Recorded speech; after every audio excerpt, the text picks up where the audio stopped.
નમસ્કાર, હું છું વિક્રમ વકીલ અને આપ જોઈ રહ્યા છો હોટલાઇન ન્યૂઝ. એક યુટ્યુબર છે, એનું નામ છે રણવીર અલ્હાબાદિયા.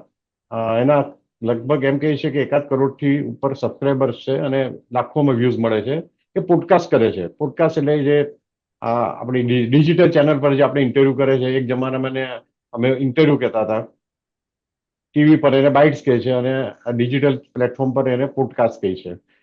હવે આ જે રણવીર છે, એણે 2 દિવસ પહેલા એક કોમેડી શોમાં, એટલે સ્ટેન્ડઅપ કોમેડી શોમાં એટલું વલ્ગર કોમેન્ટ કરી કે એના કારણે આખા દેશમાં હોહા થઈ ગઈ છે અને એની અને એના સાથીદારોની ધરપકડ કરવા માટે એફઆઈઆર નોંધવામાં આવી છે અને કદાચ એની ધરપકડ થોડા સમયમાં થશે પણ. પરંતુ આ પ્રકારની જે આઈડિયોલોજી છે કે આ પ્રકારનું જે માનસિકતા છે એની ઊંડા ઉતારવાની જરૂર છે. આ તો એક એક્ઝામ્પલ છે. ઓટીટી પ્લેટફોર્મ પર પણ આજકાલ એવી બધી સિરિયલો આવી રહી છે કે આપણે ફેમિલી સાથે જોઈ ન શકીએ. એ જ રીતે સ્ટેન્ડઅપ કોમેડીના નામે જે ગંદકી ફેલાવવામાં આવી છે એ પણ અસહ્ય છે. એટલે આ બાબતે આપણા સમાજે પણ વિચારવું પડે એવું છે. આ સંદર્ભે આજે આપણી સાથે વાત કરશે જાણીતા પત્રકાર હિમાંશુભાઈ ભટ્ટ. હિમાંશુભાઈ, આજે આપણે દર્શકોને કહી પણ ન શકીએ એટલી વલ્ગર વાત માતા પિતા માટે એણે કરી છે. ગંદો જોક કર્યો છે. તો આટલે હમણાં હોવાપો થયો પણ લોકો થોડા વખતમાં પાછા ભૂલી જશે બધું. તકલીફ જ એ છે ને. હવે જો આપણે એને સંપૂર્ણપણે એન્ટરટેનમેન્ટ તરીકે જોતા હોઈએ ને તો વાત અલગ છે, પણ આપણે હવે શરૂઆત કરી છે એમને કન્ટેન્ટ ક્રિએટર જેવું મોટું મોટું મસમોટું નામ આપીને એ લોકોને એવોર્ડ પણ આપવા માંડ્યા છે. અને આ હિંમત કઈ રીતે થઈ આ છોકરડાની? મારો તો સીધો સવાલ એ છે કે આ છોકરડાની આ હિંમત કઈ રીતે થઈ કે આવું કઈ કે મા બાપ વિશે બોલી શકે?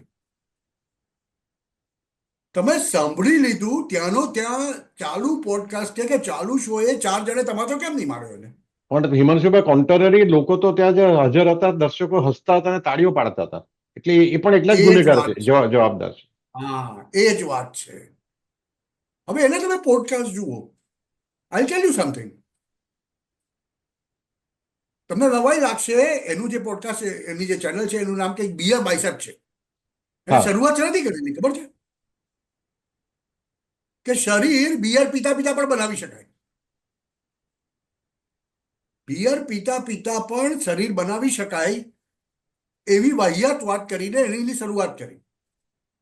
અને પછી એને બોલિવૂડના, હોલિવૂડના કેટલાક ઘણા મોટા મોટા નામોના પોડકાસ્ટ કર્યા, કેટલાક મોટા મોટા પોલિટિશિયન્સના પોડકાસ્ટ કર્યા.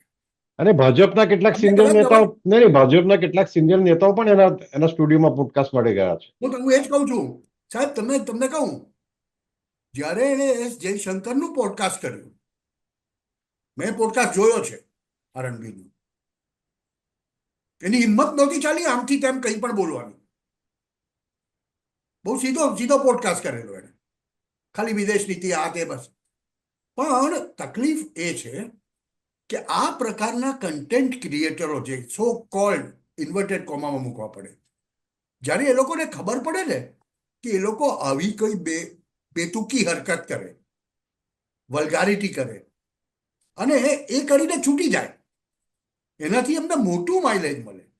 આજે જુઓ, હું અને તમે એક સ્પેશિયલ 10-15 મિનિટ આપીને બેઠા એના માટે. નોર્મલ કેસમાં આપણે એને પોડકાસ્ટનું કંઈ કર્યું નહીં હોત. એટલે જ્યાં એને પબ્લિસિટી, ખબર પડી જાય ને, નેગેટિવ પબ્લિસિટી બી આ લોકો માટે ઉપયોગી છે. અને ઉપયોગી પબ્લિસિટી વધારે મળવાની છે એટલે એ આ ફરીથી કરે છે. અને ઇઝ અ રિપીટેડ ઓફેન્ડર. તમને નવાઈ લાગશે, ભણેલા ગણેલા સાધન સંપન્ન મા બાપનું આ ફરજન છે. મુંબઈની અંબાણી સ્કૂલમાં ભણીને બહાર આવેલું આ ફરજન છે.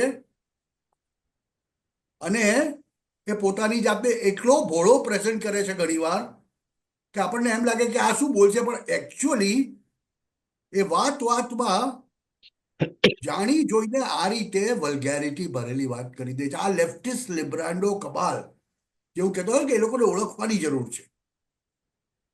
આ તેનો એક ક્લાસિક નમૂનો છે. અને હવે તો મહારાષ્ટ્રના મુખ્ય પ્રધાને બાઇટ આપી દીધા છે આની ઉપર. એને કહી દીધું છે કોઈને ચલાવી લેવામાં નહીં આવે. એટલે મને તો કોઈ નવાઈ નહીં લાગે એની ધરપકડ થાય. અને ધરપકડ થયા પછી હવે ભાઈ ભાગી ગયા છે, હવે માફી માંગવાનો પ્રયત્ન કરી રહ્યા છે અત્યારે.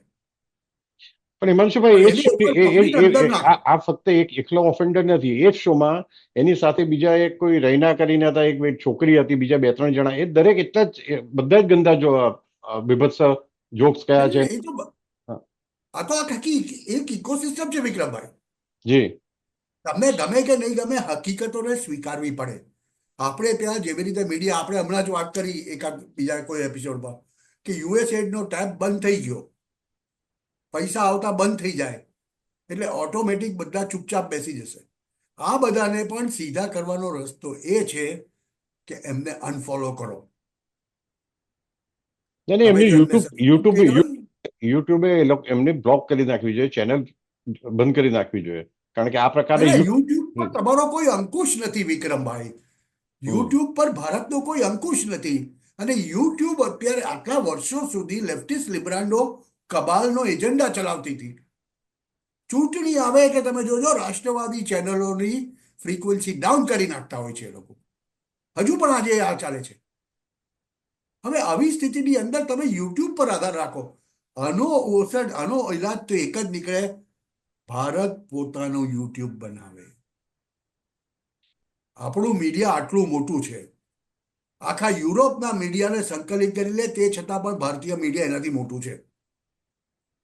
તો ભારત પોતાનું પ્લેટફોર્મ યુટ્યુબનું, ઇન્ડિયન યુટ્યુબ કેમ નહીં આવી શકે? ભારત સરકારે કંઈ ન કરીને ભારતીય યુટ્યુબ ચાલુ કરો, જેમાં આવી કોઈ અશ્લીલતા અને ગંદકી ભરી હરકતોને સ્થાન ન હોઈ શકે.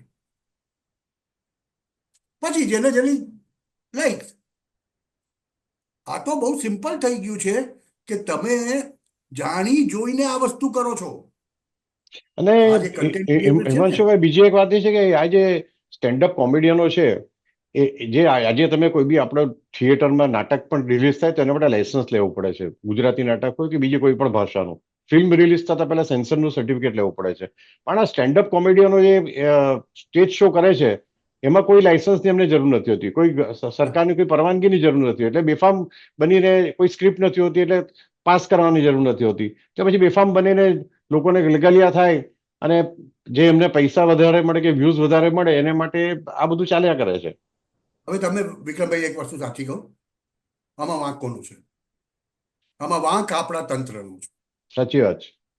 આ જ લોકોને, આ જ વ્યક્તિને, માફ કરજો દર્શક મિત્રો, જ્યારે young content creators award Bharat સરકારે આપે ને ગયા વર્ષે, હા હા, ત્યારે આ જ વ્યક્તિને તમે એવોર્ડથી નવાજિત કર્યો છે. એટલે એની આ હિંમત વધી છે કે આવું ગમે તેવી વાત કરી શકે. સાચી વાત, સારી વાત કરે છે તેને બિરદાવો, પણ એને એક તમાચો પણ જરૂરી છે જ્યારે આવી ગંદી બીભત્સ વાતો કરે છે. વૈચારિક સ્વતંત્રતાના નામે યુરોપ આજે ખતમ થઈ રહ્યું છે. વૈચારિક સ્વાતંત્ર્ય એટલે અમે તો નહીં રોકી શકીએ કોઈને. યુરોપની અંદર કોઈ ફ્રાન્સનો માણસ એમ કે મને આમ છે તો એ ગમે તેમ બોલશે, ઇસ્લામ વાળો ગમે તેમ બોલશે. આ બધું શું આપણે ભારતમાં ચલાવી દઈને ભારતને તો નહીં, જો કે તબાહ કરવાનું છે. આ કિસ્સામાં દેવેન્દ્ર ફડણવીસે એવું કહ્યું છે કે ભાઈ, વાણી સ્વાતંત્ર્યનો અર્થ એ નથી કે તમે જે મન ફાવે એમ બોલી શકો, એની પણ હા, લિમિટ છે. અને બંધારણમાં એક મર્યાદા છે. પણ કહેવામાં આવ્યું છે કે વાણી સ્વાતંત્ર્ય એટલે તમને જે ઈચ્છા થાય તે બોલો, તમે કોઈની આ લાગણી દુભાય એવું બોલો, એ નહીં ચાલે. એમાં તમારે થોડું મર્યાદા જાળવવી પડે. જોઈએ હિમાંશુભાઈ, હવે આ કેસનું શું થાય છે આગળ, એને વિશે આપણે ફોલોઅપ પણ કરીશું. અમારી સાથે જોડાયા બદલ આપનો ખૂબ ખૂબ આભાર. Thank you. આવા પ્રકારના વિડીયો તમને જોવા ગમતા હોય તો હોટલાઇન ન્યૂઝ ચેનલને લાઇક, શેર અને સબસ્ક્રાઇબ કરો.